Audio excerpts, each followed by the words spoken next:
L'assurance emprunteur, on fête les 1 an de la loi Lemoine, qui est une loi qui a été promulguée en 2 étapes, mais on va dire qu'elle est entrée en vigueur en septembre 2022. C'est une loi qui a eu pour objectif de libéraliser, donner plus de concurrence à l'assurance emprunteur, notamment en permettant aux emprunteurs de pouvoir changer d'assurance à tout moment. Il y a 2 types d'assurance, l'assurance groupe, qui est distribuée par les banques au moment de la mise en place d'un crédit immobilier, et les assurances individuelles, qui sont des assurances distribuées par des compagnies d'assurance individuellement en cotant le risque pour un assuré par rapport à son âge, sa taille, son poids, ses habitudes de voyage, le fait qu'il soit fumeur, non fumeur, qu'il fasse du sport ou pas, d'avoir un tarif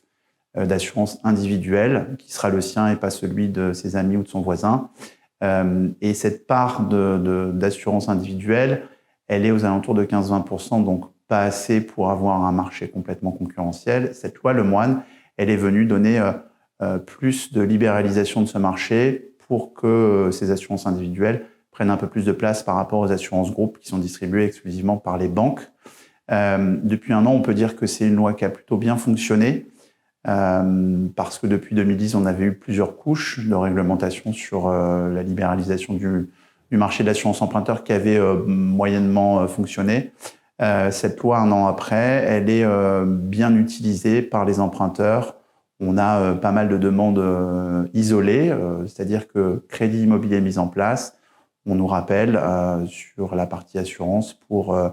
voir s'il y a quelque chose à faire, notamment sur la tarification à garantie équivalente, évidemment, mais c'est une loi qui a de l'efficacité, qui a redonné un peu de pouvoir d'achat à nos clients.